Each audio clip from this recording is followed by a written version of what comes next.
भारत माता की। देवभूमि उत्तराखंड के गवर्नर गुरमीत सिंह जी, युवा मुख्यमंत्री पुष्कर धामी जी,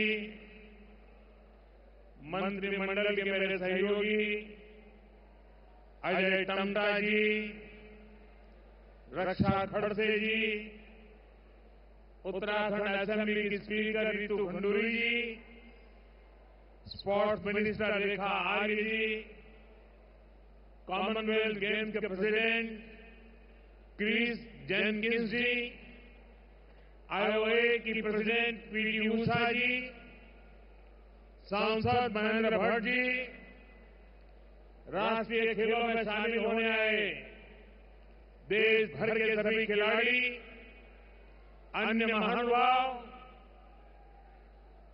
देवभूमि आज युवा ऊर्जा से और दिव्य हो उठी है। बाबा केदार, बद्रीनाथ जी, मां गंगा के सुभाषित के साथ आज नेशनल गेम्स शुरू हो रहे हैं। ये वर्ष उत्तराखंड के निर्माण का 25वां वर्ष है। इस युवा राज्य में देश के कोने कोने से आए हजारों युवा अपना सामर्थ्य दिखाने वाले हैं। एक भारत श्रेष्ठ भारत की बड़ी सुंदर तस्वीर यहां दिख रही है। नेशनल गेम्स में इस बार भी कई देसी पारंपरिक खेलों को शामिल किया गया है। इस बार के नेशनल गेम्स एक प्रकार से ग्रीन गेम्स भी है। इसमें एनवायरमेंट फ्रेंडली चीजों का काफी इस्तेमाल हो रहा है। नेशनल गेम्स में मिलने वाले सभी मेडल और ट्रॉफियां भी ई-वेस्ट से बनी है।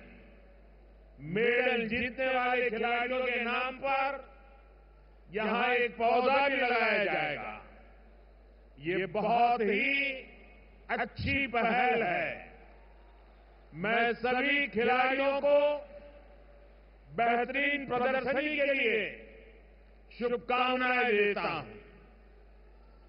मैं धामी जी और उनकी पूरी टीम को, उत्तराखंड के हर नागरिक को इस शानदार आयोजन के लिए बधाई देता हूं। साथियों, हम अक्सर सुनते हैं सोना तपकर खरा होता है।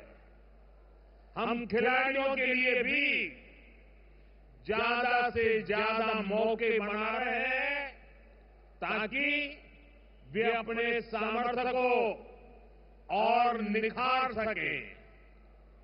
आज साल भर में कई टूर्नामेंट आयोजित किए जा रहे हैं। खेलो इंडिया सीरीज में कई सारे नया टूर्नामेंट जोड़े गए हैं। खेलो इंडिया यूथ गेम्स की वजह से यंग प्लेयर्स को आगे बढ़ने का मौका मिला है। यूनिवर्सिटी गेम्स यूनिवर्सिटी के स्टूडेंट्स को नए अवसर दे रहे हैं। खेलो इंडिया पैरा गेम से पैरा एथलीट की परफॉर्मेंस नए नए अचीवमेंट कर रही है। अभी कुछ दिन पहले ही लद्दाख में खेलो इंडिया विंटर गेम्स का 5वां एडिशन शुरू हो चुका है। पिछले साल ही हमने बीच गेम्स का आयोजन किया था। और साथियों, ऐसा नहीं है कि ये सारे काम सिर्फ सरकार ही करा रही है। आज भाजपा के सैकड़ों सांसद नए टैलेंट को आगे लाने के लिए अपने क्षेत्रों में सांसद खेलकूद स्पर्धा करा रहे हैं। मैं भी काशी का सांसद हूं। अगर मैं सिर्फ अपने संसदीय क्षेत्र की बात करूं तो सांसद खेल प्रतियोगिता में हर साल काशी संसदीय क्षेत्र में करीब 2.5 लाख युवाओं को खेलने का, खिलने का मौका मिल रहा है। यानी देश में खेलों का एक खूबसूरत गुलदस्ता तैयार हो गया है, जिसमें हर सीजन में फूल खिलते हैं, लगातार टूर्नामेंट होते हैं। साथियों, हम स्पोर्ट्स को भारत के सर्वांगीण विकास का एक प्रमुख माध्यम मानते हैं। जब कोई देश स्पोर्ट्स में आगे बढ़ता है तो देश की शान भी बढ़ती है, देश का प्रोफाइल भी बढ़ता है। इसलिए आज स्पोर्ट्स को भारत के विकास से जोड़ा जा रहा है। हम इसे भारत के युवाओं के आत्मविश्वास से जोड़ रहे हैं। आज भारत दुनिया की तीसरी बड़ी आर्थिक ताकत बनने की ओर अग्रसर है। इसमें स्पोर्ट्स इकोनॉमी का बड़ा हिस्सा हो, ये हमारा प्रयास है। आप जानते हैं, किसी स्पोर्ट्स में सिर्फ एक खिलाड़ी ही नहीं खेलता, उसके पीछे एक पूरा इकोसिस्टम होता है। कोच होते हैं, ट्रेनर होते हैं, न्यूट्रिशन और फिटनेस पर ध्यान देने वाले लोग होते हैं, डॉक्टर होते हैं, इक्विपमेंट्स होते हैं। यानी इसमें सर्विस और मैन्युफैक्चरिंग दोनों के लिए स्कोप होता है। ये जो अलग अलग स्पोर्ट्स का सामान पूरी दुनिया के खिलाड़ी यूज करते हैं, भारत उनका क्वालिटी मैन्युफैक्चरर बन रहा है। यहां से मेरठ ज्यादा दूर नहीं है, वहां स्पोर्ट्स का सामान बनाने वाली 35,000 से ज्यादा छोटी बड़ी फैक्ट्रियां हैं। इनमें 3 लाख से अधिक लोग काम कर रहे हैं। ये इकोसिस्टम देश के कोने कोने में बने, आज देश इसके लिए काम कर रहा है। साथियों, कुछ समय पहले मुझे दिल्ली में अपने आवास पर ओलंपिक्स टीम से मिलने का अवसर मिला। बातचीत के दौरान एक साथी ने पीएम की नई परिभाषा बताई थी। उन्होंने कहा कि देश के खिलाड़ी मुझे पीएम यानी प्राइम मिनिस्टर नहीं, बल्कि परम मित्र मानते हैं।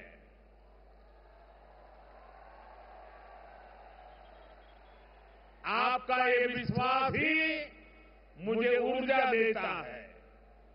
मेरा आप सभी के टैलेंट पर, आपके सामर्थ्य पर पूरा भरोसा है। हमारी पूरी कोशिश है आपका सामर्थ्य बढ़े, आपके खेल में और निखार आए।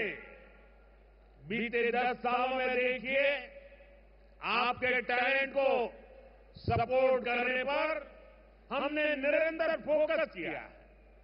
10 साल पहले स्पोर्ट्स का जो बजट था, वो आज 3 गुना से ज्यादा हो चुका है। टॉप स्कीम के तहत ही देश के दर्जनों खिलाड़ियों पर सैकड़ों करोड़ रुपए का निवेश किया जा रहा है। खेलो इंडिया प्रोग्राम के तहत देश भर में आधुनिक स्पोर्ट्स इंफ्रास्ट्रक्चर बनाया जा रहा है। आज स्कूल में भी स्पोर्ट्स को मेनस्ट्रीम किया गया है। देश की पहली स्पोर्ट्स यूनिवर्सिटी भी मणिपुर में बन रही है। साथियों, सरकार के इन प्रयासों का नतीजा हम ग्राउंड पर देख रहे हैं, मेडल टेरी में दिखाई दे रहा है। आज हर इंटरनेशनल इवेंट में भारतीय खिलाड़ी अपना परचम लहरा रहे हैं। ओलंपिक्स और पैरालंपिक्स में हमारे खिलाड़ियों ने इतना अच्छा प्रदर्शन किया है, उत्तराखंड से भी कितने ही खिलाड़ियों ने मेडल जीते हैं। मुझे खुशी है कि बहुत से मेडल विनर आज आपका हौसला बढ़ाने के लिए यहां इस वेन्यू पर भी आए हैं। साथियों, हॉकी में पुराने गौरवशाली दिन वापस लौट रहे हैं। अभी कुछ दिन पहले ही हमारी खो-खो टीम ने वर्ल्ड कप जीता है। हमारे गुकेश जी ने विश्व शतरंज चैंपियनशिप का खिताब जीता तो दुनिया हैरान रह गई। कोनेरू हम्पी महिला विश्व रैपिड शतरंज चैंपियन बनी। ये सफलता दिखाती है कि भारत में कैसे स्पोर्ट्स अब सिर्फ एक्स्ट्रा करिकुलर एक्टिविटी नहीं रह गया है। अब हमारे युवा स्पोर्ट्स को प्रमुख कैरियर चॉइस मानकर काम कर रहे हैं। साथियों, जैसे हमारे खिलाड़ी हमेशा बड़े लक्ष्य लेकर चलते हैं, वैसे ही हमारा देश भी बड़े संकल्प लेकर आगे बढ़ रहा है। आप सभी जानते हैं कि भारत 2036 ओलंपिक्स की मेजबानी के लिए पूरा जोर लगा रहा है।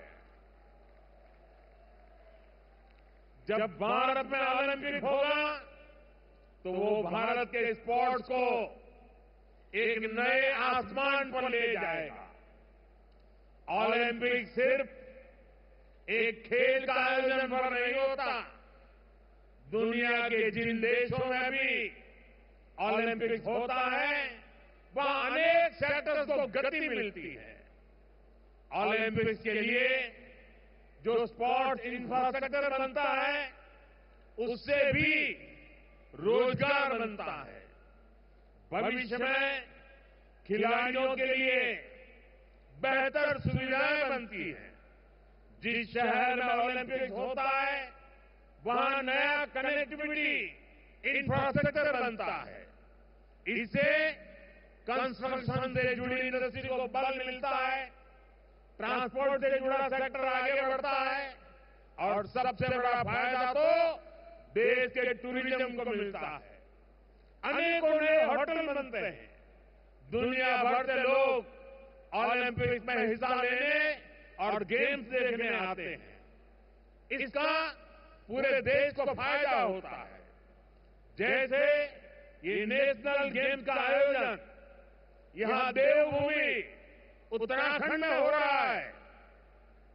यहां जो दर्शक देश के दूसरे हिस्से से आएंगे उत्तराखंड के दूसरे हिस्सों में भी जाएंगे। यानी स्पोर्ट के एक इवेंट से सिर्फ खिलाड़ियों को ही फायदा नहीं होता बल्कि बहुत से अन्य सेक्टर्स भी, इकोनॉमी भी इससे ग्रो करती है। साथियों, आज दुनिया कह रही है 21वीं सदी भारत की सदी है और यहां बाबा केदार के दर्शन के बाद मेरे मुंह से, मेरे दिल से अचानक ही निकला था ये उत्तराखंड का दशक है। मुझे खुशी है कि उत्तराखंड तेजी से प्रगति कर रहा है। कल ही उत्तराखंड देश का ऐसा राज्य बना है जिसने यूनिफॉर्म सिविल कोड, समान नागरिक संहिता लागू की। मैं कभी कभी इसे सेक्युलर सिविल कोड भी कहता हूं समान नागरिक संहिता हमारी बेटियां, माताओं बहनों के गरिमापूर्ण जीवन का आधार बनेगी। यूनिफॉर्म सिविल कोड से लोकतंत्र की स्पिरिट को मजबूती मिलेगी, संविधान की भावना मजबूत होगी। और मैं आज यहां स्पोर्ट के इस इवेंट में हूं तो इसे मैं आपसे जोड़कर भी देखता हूं। स्पोर्ट्समैनशिप हमें भेदभाव की हर भावना से दूर करती है। हर जीत, हर मेडल के पीछे का मंत्र होता है सबका प्रयास। स्पोर्ट से हमें टीम भावना के साथ खेलने की प्रेरणा मिलती है। यही भावना यूनिफॉर्म सिविल कोड की भी है। किसी से भेदभाव नहीं, हर कोई बराबर। मैं उत्तराखंड की भाजपा सरकार को इस ऐतिहासिक कदम के लिए बधाई देता हूं। साथियों, उत्तराखंड में पहली बार इतने बड़े पैमाने पर इस तरह के नेशनल इवेंट का आयोजन हो रहा है। यह अपने आप में बहुत बड़ी बात है। इससे यहां रोजगार के भी ज्यादा अवसर बनेंगे। यहां के युवाओं को यहीं पर काम मिलेगा। उत्तराखंड को अपने विकास के लिए और भी नए रास्ते बनाने ही होंगे। अब जैसे उत्तराखंड की अर्थव्यवस्था सिर्फ 4 धाम यात्राओं पर निर्भर नहीं रह सकती। सरकार आज सुविधाएं बढ़ाकर इन यात्राओं का आकर्षण लगातार बढ़ा रही है। हर सीजन में श्रद्धालुओं की संख्या भी नए रिकॉर्ड बना रही है। लेकिन इतना काफी नहीं है। उत्तराखंड में शीतकालीन आध्यात्मिक यात्राओं को भी प्रोत्साहित करना जरूरी है। मुझे खुशी है कि इस दिशा में भी उत्तराखंड में कुछ नए कदम उठाए गए हैं। साथियों, उत्तराखंड एक प्रकार से मेरा दूसरा घर है। मेरी भी इच्छा है कि मैं शीतकालीन यात्राओं का हिस्सा बनूं। मैं देश भर के युवाओं से भी कहूंगा कि सर्दियों में जरूर उत्तराखंड आए। तब यहां श्रद्धालुओं की संख्या भी उतनी नहीं होती। आपके लिए एडवेंचर से जुड़ी एक्टिविटी की बहुत संभावना यहां पर है। आप सभी एथलीट भी नेशनल गेम्स के बाद इनके बारे में जरूर पता करिएगा और हो सके तो देवभूमि के आतिथ्य का और ज्यादा दिनों तक आनंद उठाइएगा। साथियों, आप सभी अपने अपने राज्यों को रिप्रेजेंट करते हैं। आने वाले दिनों में आप यहां कई स्पर्धा करेंगे, अनेक नेशनल रिकॉर्ड टूटेंगे, नए रिकॉर्ड बनेंगे। आप पूरे सामर्थ्य के अनुसार अपना 100% देंगे। लेकिन मेरा आपसे कुछ आग्रह भी है। ये नेशनल गेम्स सिर्फ खेल की ही स्पर्धा नहीं है। ये एक भारत श्रेष्ठ भारत का भी एक मजबूत मंच है। ये भारत की विविधता को सेलिब्रेट करने का आयोजन है। आप कोशिश करें आपके मेडल में भारत की एकता और श्रेष्ठता की चमक भी नजर आए। आप यहां से देश के अलग अलग राज्यों की भाषा, खान पान, गीत संगीत की बेहतर जानकारी लेकर जाए। मेरा एक आग्रह स्वच्छता को लेकर भी है। देवभूमि के निवासियों के प्रयासों से उत्तराखंड प्लास्टिक मुक्त बनने की दिशा में काफी मेहनत कर रहा है, आगे बढ़ने का प्रयास कर रहा है। प्लास्टिक मुक्त उत्तराखंड का संकल्प आपके सहयोग के बिना पूरा नहीं हो सकता। इस अभियान को सफल बनाने में जरूर अपना योगदान दें। साथियों, आप सभी फिटनेस का महत्व समझते हैं, इसलिए मैं आज एक ऐसी चुनौती की बात भी करना चाहता हूं जो बहुत जरूरी है। आंकड़े कहते हैं कि हमारे देश में ओबेसिटी की, मोटापे की समस्या तेजी से बढ़ रही है। देश का हर एज ग्रुप और युवा भी इससे बुरी तरह से प्रभावित हो रहे हैं। और ये चिंता की बात इसलिए भी है क्योंकि ओबेसिटी, मोटापे की वजह से डायबिटीज, हार्ट डिजीज जैसी बीमारियों का रिस्क बढ़ रहा है। मुझे संतोष है कि आज देश फिट इंडिया मूवमेंट के माध्यम से फिटनेस और हेल्दी लाइफस्टाइल के लिए जागरूक हो रहा है। ये नेशनल गेम्स भी हमें ये सिखाते हैं कि फिजिकल एक्टिविटी, डिसिप्लिन और बैलेंस लाइफ कितनी जरूरी है। आज मैं देशवासियों से कहूंगा, दो चीजों पर जरूर फोकस करें। ये दो चीजें एक्सरसाइज और डाइट से जुड़ी है।